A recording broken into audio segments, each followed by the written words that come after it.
Bonjour, voici une petite présentation de Novomeo en quelques minutes. Donc Novomeo est divisé en plusieurs parties sur votre écran. La première partie, c'est le menu qui contient toutes les fonctionnalités, la toolbar qui contient les fonctionnalités principales que vous pouvez utiliser. La partie de gauche contient les tables des matières avec toute votre librairie. Nous avons déjà presque 260 documents classés par type, donc les répertoires, les matières médicales, les congrès, les thérapeutiques, les provings, etc. Au milieu, nous avons la liste des remèdes. Et vous allez voir à quoi elle peut servir pendant qu'on va faire notre petit cas d'exemple. Et la liste des patients et des cas. Dans la partie du milieu, nous avons la partie de ce qu'on appelle de travail. C'est là où vous verrez vos documents que vous éditez, que vous voyez, les patients, les répertorisations, etc. Et ici, nous avons ce qu'on appelle les clipboards. C'est là où vous allez mettre les symptômes de vos patients. On va tout de suite commencer avec un exemple de patient. Quelqu'un qui a des verrues sur les pieds. Donc je suis dans mon répertoire et je connais, pour ce symptôme, je sais où il se trouve. Donc je n'ai qu'à taper extrémité, verrue, pied.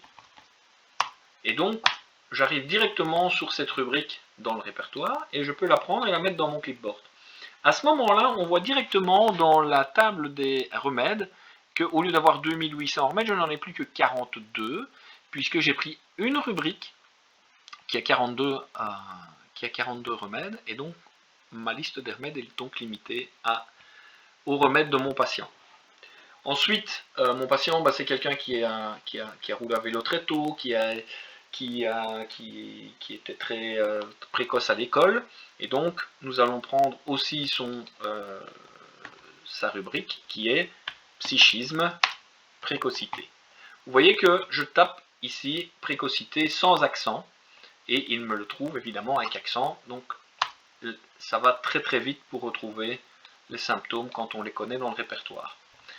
Ensuite, je vais prendre un autre symptôme, mais que je ne connais pas, je ne sais pas où il se trouve, et donc je peux, grâce à une recherche, chercher via des mots-clés, et c'est quelqu'un qui a de l'eczéma sec. Donc j'ai tapé ces deux mots-clés, je recherche, et vous voyez qu'il me trouve des résultats dans tous les documents de la librairie, les journaux, les congrès, etc. Mais notamment aussi dans mon répertoire, où là j'ai ma rubrique qui est peau, éruption, eczéma sec. Donc je peux, à partir des résultats de recherche, prendre aussi cette rubrique. Je vais faire une autre recherche. Quelqu'un qui a des nausées en voiture. Voilà. Donc nous avons ici quelqu'un qui a des nausées en voyageant dans un chariot ou en voiture, ou en conduisant par exemple une voiture.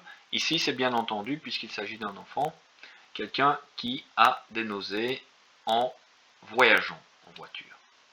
J'ai donc pris mes 4 symptômes, et simplement en cliquant ici, je peux accéder à ma répertorisation qui contient 4 symptômes, 160 remèdes. Je vois mes symptômes, je vois mes rubriques, et je vois tous les remèdes qui se trouvent dans ma répertorisation. Je peux cliquer sur un remède et je vois ici mes rubriques qui sont affichées en surligné, et de même quand je clique sur un symptôme, je vois les remèdes de ce symptôme qui sont surlignés. Ensuite, effectivement, on peut changer de méthode d'analyse. Nous avons plusieurs méthodes d'analyse, assez simples et puis plus complexes. Je peux sauver simplement ma répertorisation en lui donnant un nom, une date, une note, et elle va se retrouver dans la liste des répertorisations ou dans les consultations de mes patients. Donc ici, je vais regarder mes patients, et j'ai ici un patient avec toutes les informations, adresses, etc. J'ai les consultations, les diverses consultations. Je peux y introduire un texte, et je peux assigner à chaque consultation une ou plusieurs répertorisations.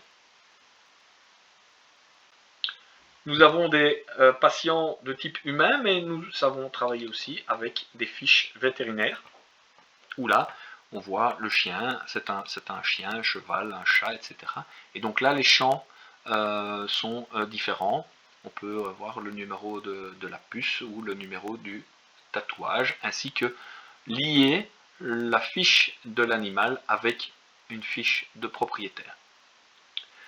Dernière chose encore, dans les matières médicales par exemple, je vais chercher une matière médicale de Hering. Voilà, je vais prendre la matière médicale condensée. Ici j'ai le même système que dans le répertoire pour faire une recherche à travers la table des matières. Sauf que ici, ce ne sont pas des chapitres, puis des sous-rubriques, etc. Ce sont des remèdes. Et donc, je peux aussi taper le nom d'un remède et je me retrouve dans ce remède, dans cette matière médicale. Nous avons toute une série d'autres fonctionnalités, notamment les analyses multiples, où on peut voir toute une série de méthodes d'analyse que vous pouvez paramétrer, etc. Et vous pouvez cliquer sur un remède dans une des méthodes et voir où il se retrouve dans les autres méthodes. Vous avez aussi des choses, des fonctionnalités assez faciles sur les remèdes, par exemple sur Calcarea, pardon. Je peux simplement cliquer pour chercher ce remède et il me montre toutes les rubriques qui contiennent ce remède. On peut évidemment dire je cherche les Calcarea uniquement au degré 3 ou 4. Voilà. Et je peux également assigner ou ajouter des mots-clés à ma recherche sur Calcarea. Et donc je peux chercher par exemple toutes les douleurs de Calcarea au degré 3 et 4. D'autres fonctionnalités comme les captures d'écran, les copies de sécurité, etc. sont inclus directement dans le logiciel. Dernièrement, nous avons ajouté, grâce à PeteDeBats, un gros travail sur le Covid, où vous avez un répertoire des index, un index sur tout ce qui concerne l'évolution de la maladie Covid pour un patient, et pour chaque symptôme de cette maladie, vous avez les liens vers les rubriques du répertoire. Donc c'est très facile à utiliser et ça peut être très utile dans le cas d'un patient Covid. Nous avons aussi un document qui a été rédigé par PeteDeBats concernant la pandémie et l'homéopathie. Donc ceci, nous avons ajouté les parties 5 et 6 récemment dans la version qui va sortir très bientôt. Voilà, d'autres informations plus complètes sur les différentes fonctionnalités seront disponibles dans d'autres vidéos qui vont arriver. Merci.